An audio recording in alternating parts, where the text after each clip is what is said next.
This is a reading from the Diary of St. Gemma Galgani. Saturday, August the 4th. Here I am at Saturday. It's the day destined for me to see my mom. But should I hope for it? Finally, evening has arrived. I set out to recite the sorrowful mysteries of the Rosary. At first, I abandoned myself. That is to say, I placed myself in God's will to spend that Saturday also without seeing Our Lady of Sorrows. But for Jesus, this offering was enough of a sacrifice, and he fulfilled my wishes. At some point, I'm not sure where in the Rosary, I felt completely collected. And with this collection, as usual, quickly my head took off, and without realizing it, I found myself, it seemed to me, in front of Our Lady of Sorrows. Upon first seeing her, I was a little afraid. I did all I could to assure myself that it was truly Jesus' mother, and she gave me every sign to assure me.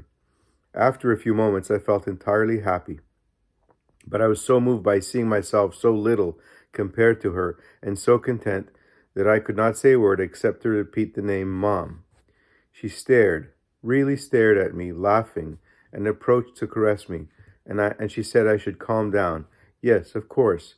Happiness and emotion grew in me, and she, maybe fearing that it would be bad for me, as happened other times, indeed one time which I did not tell about, when for the great consolation I felt in seeing Jesus again, my heart started beating with such force that I was obliged, on the orders of my confessor, to tie a tight bandage around that point, left me saying that I should go and rest. I obeyed promptly, and in 1 second I was in bed, and she did not delay her coming when I was calm.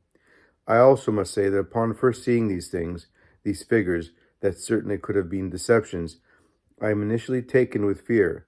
Then fears followed quickly by joy. However, that may be. This is what happens to me.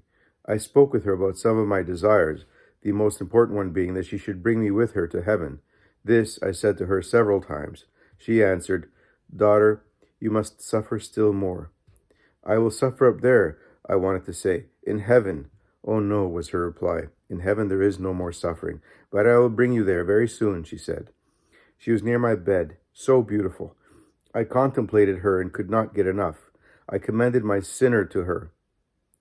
She smiled. That was a good sign.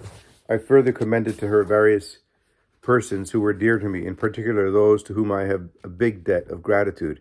And this I had to do also on the order of my confessor, who last time beseeched me to commend them fervently to Our Lady of Sorrows, saying that I could do nothing for them, but that she, Blessed Virgin, may ask on my behalf and bestow on them every grace. I fear that she should leave me at any moment, and so I called her repeatedly, and she said she should take me with her. Her presence made me forget about my protector, Brother Gabriel. I asked about him. Why hadn't she brought him along? And she said, because Brother Gabriel demands more exact obedience from you. She had something to tell me for Father Germanus. To these last words, she did not answer. While we were talking together, she constantly held my hand, and then she let go.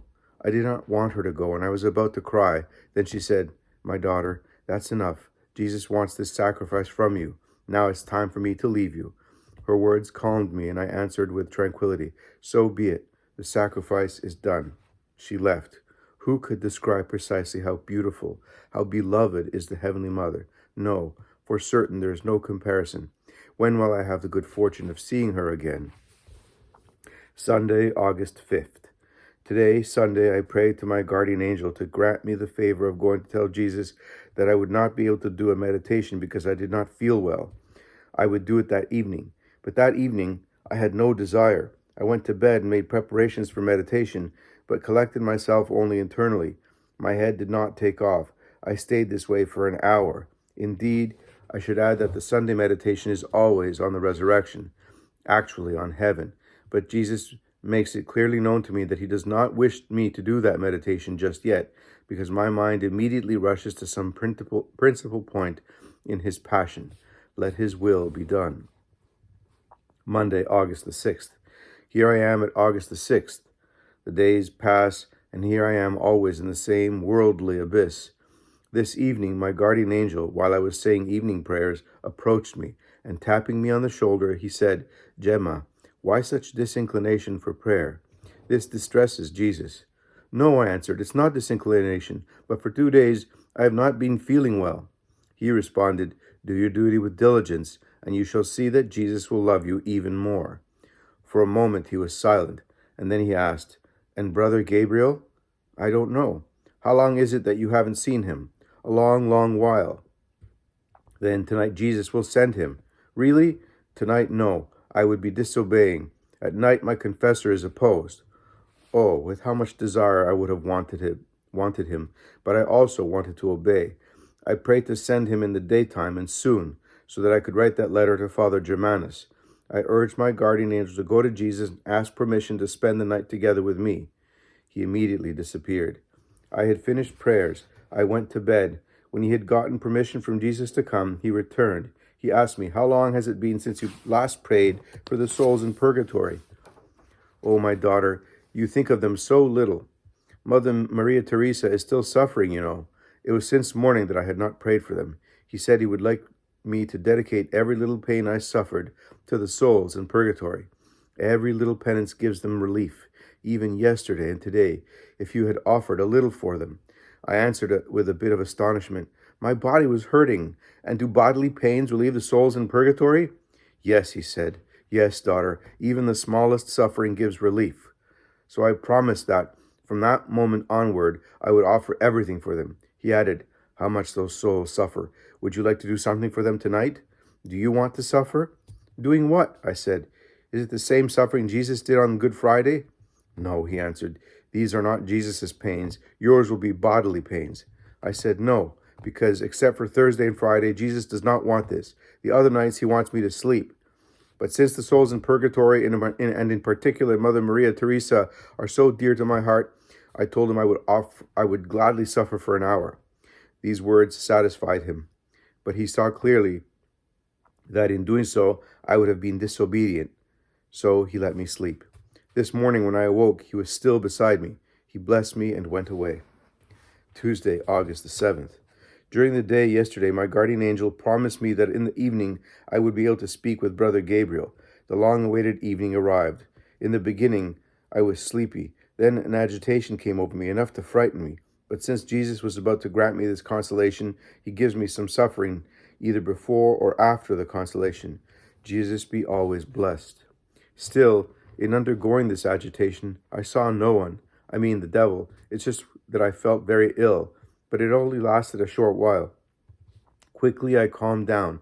Suddenly I felt completely collected, and then almost immediately it happened like usual. My head took off, and I found myself with Brother Gabriel.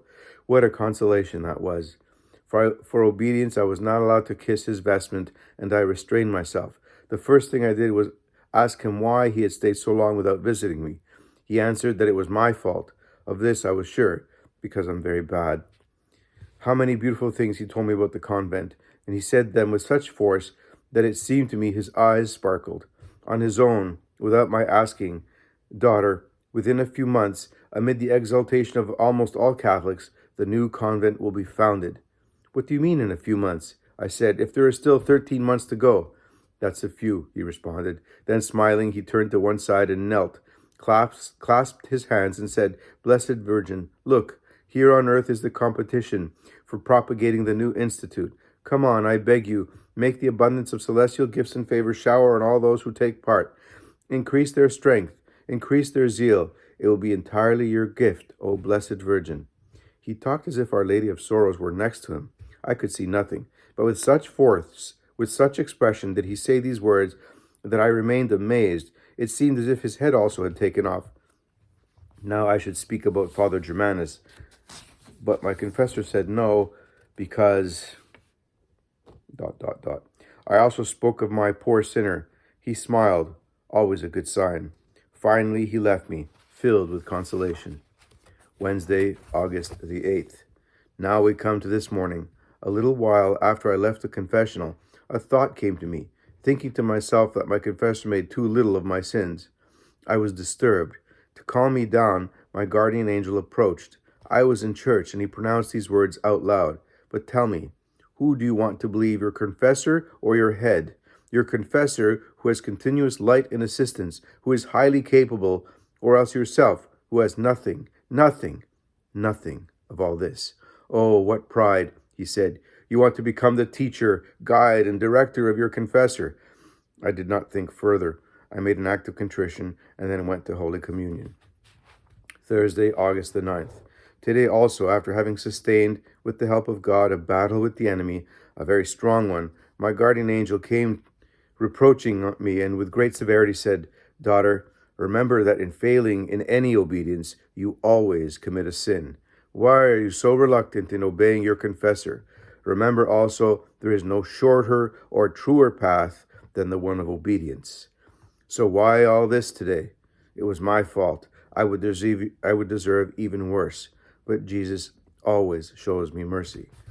Alas, what disgust I experienced this evening. Since early morning I have felt so tired, but it's all laziness, bad will. Still, I want to overcome it with the help of God. It is Thursday, and therefore I feel very strange. On Thursday evenings, I always feel this way. Yes, suffer. Suffer for sinners, and particularly for the poor souls in purgatory, and in particular for ... And I know well why. I have this laziness so early in the day. The other evenings it came upon me a few hours later. It was because today my guardian angel told me that tonight Jesus wanted me to suffer a few extra hours, precisely 2 hours. At 9 o'clock it would begin for the souls in purgatory, and without my confessor's permission. But usually he does not yell at me. Indeed, he wishes it, and I am free to do it. Last night around 9 o'clock I began to feel a little ill. I was quick to bed, but I had been suffering already for a while. My head ached beyond measure, and any movement I made caused me terrible distress. I suffered for 2 hours as Jesus wished, for Mother Maria Teresa. Then, with great pain, I undressed and got into bed and began to pray. It was very painful, but in Jesus' company, one would do anything. Friday, August the 10th. My guardian angel said the previous evening that I was allowed to keep the thorns in my head until 5 o'clock in the afternoon on Friday. It was true, because around that time I began to collect myself completely. I hid myself in the Franciscan church, and there Jesus came to me again to remove them. I was alone the whole time. How he showed me that he loved me. He encouraged me anew to suffer, and he left me in a sea of consolation. But I must say that many times, in particular on Thursday evenings, I am overcome with such sadness at the thought of having committed so many sins. They all come back to me. I am ashamed of myself, and I feel afflicted, so afflicted. Even last night, a few hours earlier, this shame came over me, this grief, and I find a little peace only in that bit of suffering Jesus sends me, offering it first for sinners and in particular for me, and then for the souls in purgatory. How many consolations Jesus gives me! In how many ways he shows me his love. They are all things of my head, but if I obey, Jesus will not permit me to be deceived. Thursday evening, he promised in these days when Mrs. Cecilia was away, he would not leave me without my guardian angel. He gave me the angel last night, and from then on, he has not left me for even a moment. This I have observed many times, and I have not spoken of it even with my confessor. But today I tell all. When I am with other people, my guardian angel never leaves me. However, when I am with her, Mrs. Cecilia, the angel immediately leaves me. I mean to say that he does not show himself anymore, except to give me some warnings. The same thing happened today. He never left my side for a minute. If I have to speak, to pray, to do something, he lets me know.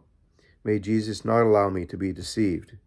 This thing so astounds me that it obliged me to ask of him, how is it that when Mrs. Cecilia is with me, you never stay around?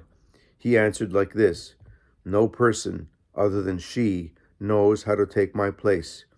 Poor girl, he added, you are so little that you always need a guide. Fear not, for I shall do it, but obey, you know, because I could easily ... I went to confession.